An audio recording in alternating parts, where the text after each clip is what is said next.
नमस्कार। इस वीडियो में हम देखेंगे कि कैसे फ्लेक्स बॉक्स का यूज करके हॉरिजॉन्टल नैव बार बनाएं। तो सबसे पहले मैं आपको बताऊंगी फ्लेक्स बॉक्स होता क्या है। फ्लेक्स बॉक्स एक लेआउट मॉड्यूल है जिसका यूज एलिमेंट्स को रो या कॉलम में अरेंज करने के लिए किया जाता है। इसमें हम कंटेनर के आइटम्स को अरेंज कर सकते हैं और आइटम्स के बीच स्पेस भी दे सकते हैं और इन आइटम्स के बीच अलाइनमेंट्स और ऑर्डर भी दे सकते हैं। तो चलिए प्रैक्टिकल के थ्रू इसे समझते हैं कि हम इसे कैसे कर सकते हैं और फ्लेक्स बॉक्स क्या होता है। तो सबसे पहले आपको एक फोल्डर क्रिएट करना होगा। उसके लिए आपको डेस्कटॉप पर राइट क्लिक करके न्यू के ऑप्शन पर जाना होगा। यहाँ पर आपको फोल्डर का ऑप्शन दिखाई देगा, इस पर क्लिक करना होगा। आप इस फोल्डर का नाम कुछ भी दे सकते हैं। मैंने इस फोल्डर का नाम CSS प्रैक्टिकल दिया है। फिर इस फोल्डर पर राइट क्लिक करके आपको इसे VS कोड में ओपन विथ कोड पर क्लिक करके ओपन करना होगा।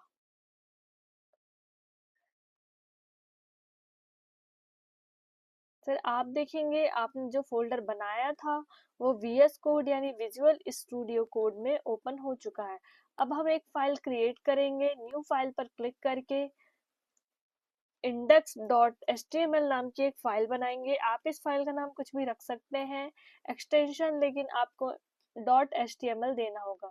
अब हमें HTML की बेसिक बॉयलर प्लेट यानी इसका स्ट्रक्चर लिखना होगा। उसके लिए आप HTML टाइप करेंगे तो यहाँ पर आपको सजेशन में HTML:5 दिखाई देगा, तो इस पर एंटर करना होगा। अब हम समझेंगे सबसे पहले कि फ्लेक्स बॉक्स होता क्या है। तो मैं आपको एक एग्जांपल के थ्रू बताती हूँ कि अगर यदि किसी कंटेनर में कोई आइटम है तो हम उन्हें अरेंज कर सकते हैं रो वाइज या फिर कॉलम वाइज, और उनके बीच स्पेस भी दे सकते हैं। तो चलिए पहले एक हम कंटेनर नाम की क्लास बना लेते हैं।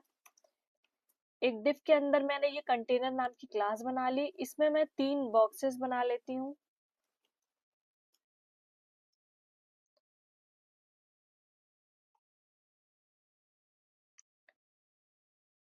यहाँ पर मैंने बॉक्स 1 नाम का एक डिव बनाया है, इसको मैं बॉक्स 2 दे देती हूँ और इसको मैंने बॉक्स 3 दे दिया।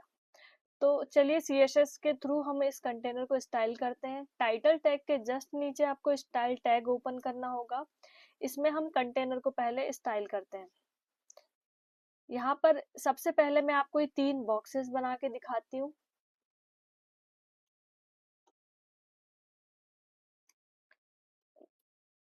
जैसे पहला है बॉक्स 1।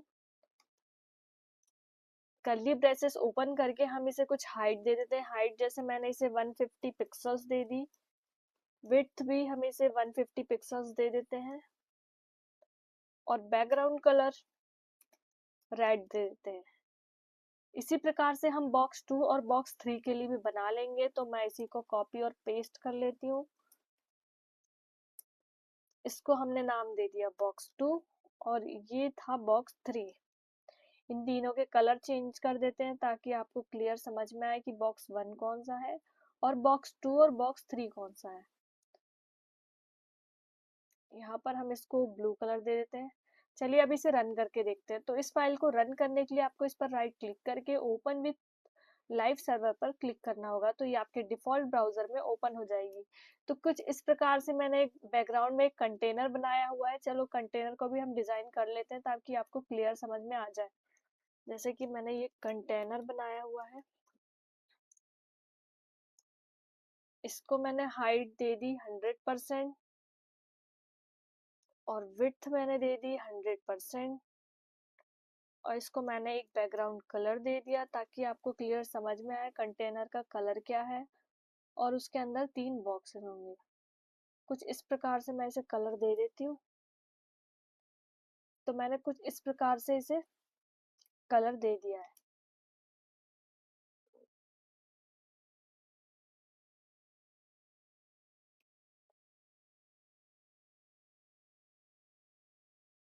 इसको हम और इसकी हाइट और बढ़ा देते हैं ताकि वो कंप्लीट हाइट ले ले।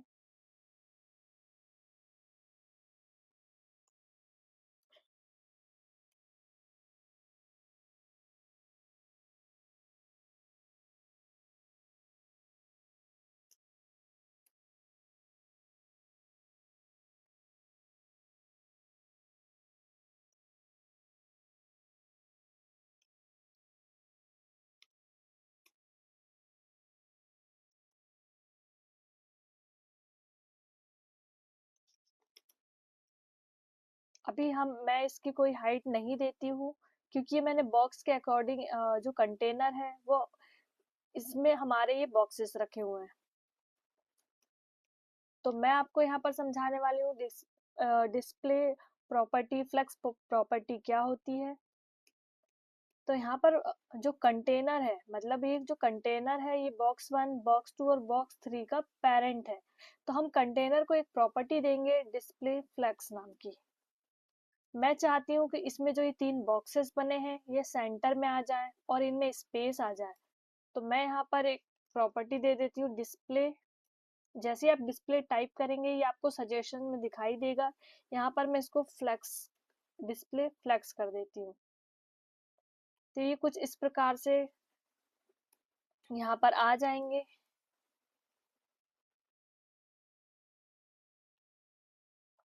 इसमें एक और प्रॉपर्टी दे देती हूँ अलाइन आइटम्स सेंटर। तो ये सेंटर में आ जाएंगे।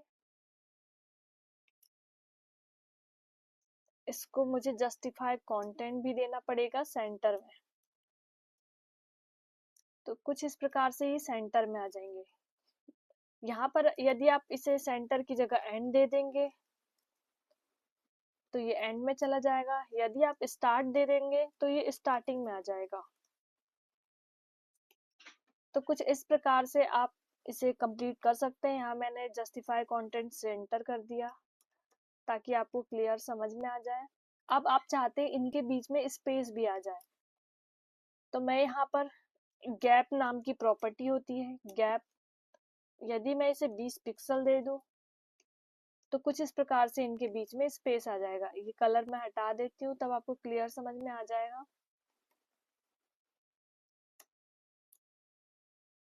ये इस प्रकार से मैंने इसमें गैप दे दिया।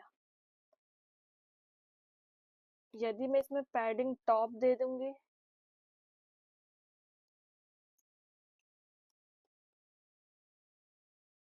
तो ये कुछ सेंटर में यहाँ पर आ जाएगा। तो डिस्प्ले डिस्प्ले फ्लेक्स का मतलब होता है ये एक लेआउट मॉडल है। इसमें हम चाहे तो रो या फिर कॉलम में इसे अरेंज कर देते हैं, कर सकते हैं। इसमें एक और प्रॉपर्टी होती है फ्लेक्स डायरेक्शन। यदि मैंने फ्लेक्स डायरेक्शन कॉलम कर दिया तो ये कुछ इस प्रकार से दिखाई देगी, ये कॉलम के फॉर्म में आ जाएगी। यदि मैंने फ्लेक्स डायरेक्शन रो कर दिया तो ये कुछ इस प्रकार से आ जाएगी। यदि आप इनके बीच के गैप को बढ़ाना चाहे तो गैप बढ़ा भी सकते हैं। यहाँ पर मैंने गैप 60 पिक्सल्स दे दिया। तो इस प्रकार से आप फ्लेक्स बॉक्स का यूज कर सकते हैं।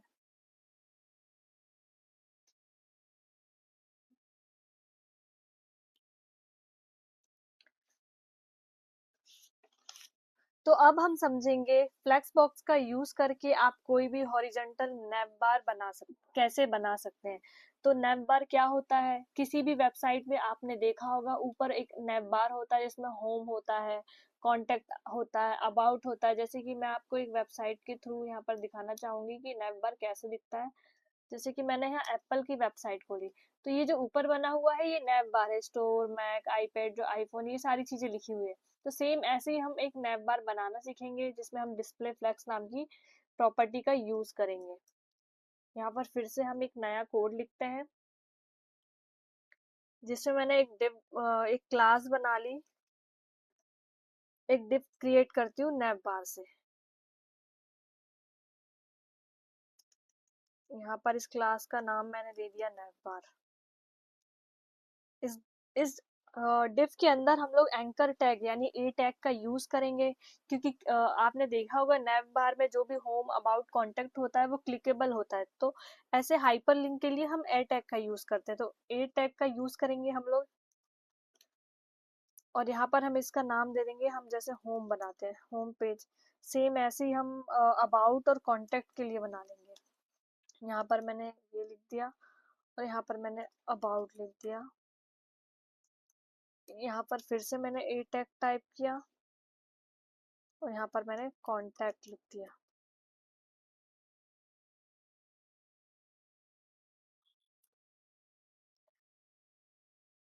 तो चलिए अब इसे स्टाइल टैग के थ्रू हम इसे स्टाइल करते हैं। तो स्टाइल टैग आपको टाइटल टैग के जस्ट नीचे ओपन कर लेना है। यहाँ पर हम नैव बार को कुछ प्रॉपर्टी दे देते हैं। सबसे पहले जो इसे रन करके देखते हैं कि कैसा दिख रहा है, उसके लिए आपको राइट क्लिक करके ओपन विथ लाइव सर्वर पर क्लिक करना है। तो ये कुछ इस प्रकार ए टैग बन चुका है। ये होम अबाउट कॉन्टेक्ट आ चुका है।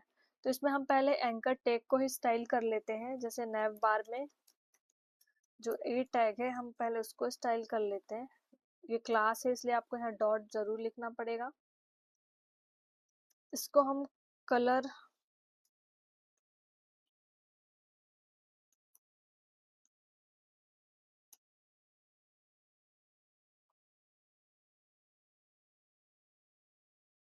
इसको हम टेक्स्ट को कुछ भी कलर दे सकते हैं। जैसे मैंने ये थोड़ा लाइट हो गया, मैं इसको डार्क कर देती हूँ।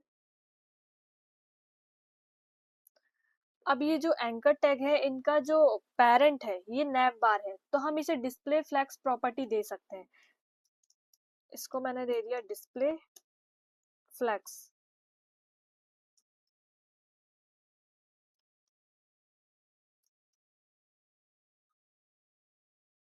इसका मैं कलर और चेंज कर देती हूँ।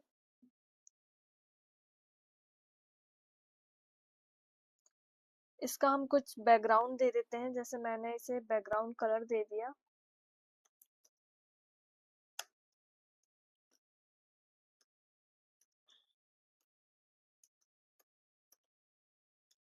इस टाइप से मैंने इसका एक बैकग्राउंड कलर दे दिया। इसका टेक्स्ट मैं वाइट कलर कर देती हूँ ताकि ये क्लियर दिखाई दे।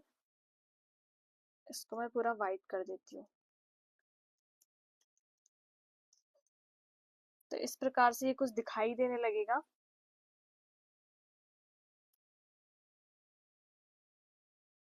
इसको अलाइन आइटम सेंटर कर देते हैं और जस्टिफाई कंटेंट स्पेस बिटवीन।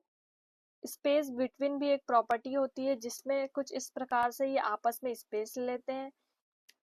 यदि मैं स्पेस बिटवीन की जगह कुछ और देना चाहूँ, जैसे स्पेस अराउंड दूंगी तो ये कुछ इस प्रकार से हो जाएगा। यदि मैं स्पेस इसमें दूसरी प्रॉपर्टी लगाऊं जैसे स्पेस इवनली, तो ये कुछ इस प्रकार से दिखाई देगा।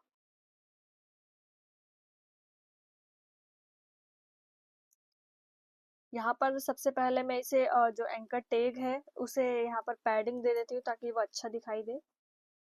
पैडिंग मैंने इसे दे दिया 16 पिक्सल और 20 पिक्सल। तो कुछ इस प्रकार से ये दिखाई देने लगेगा। ऊपर नीचे एलिमेंट के ऊपर नीचे ये पैडिंग ले लेगा। इसमें ये जो नीचे अंडरलाइन आ रही है इसे भी हम हटा देते हैं। तो इसके लिए प्रॉपर्टी लगानी होगी आपको टेक्स्ट डेकोरेशन नन। तो ये कुछ इस प्रकार से दिखाई देने लगेगा नैव बार। फिर इसमें हम होवर लगा लेते हैं ताकि हम इस पर होवर करें तो इसमें कुछ एक्शन हो। तो उसके लिए हम लोग कुछ इस प्रकार से है होवर लगाएंगे डॉट नैव बार। नैव बार में जो ए टैग है उस पे हम होवर लगाना चाहते हैं कि इसका बैकग्राउंड कलर चेंज हो जाए। बैकग्राउंड कलर हो जाए इसका कुछ इस टाइप से। देखिए इसका बैकग्राउंड कलर चेंज हो रहा है।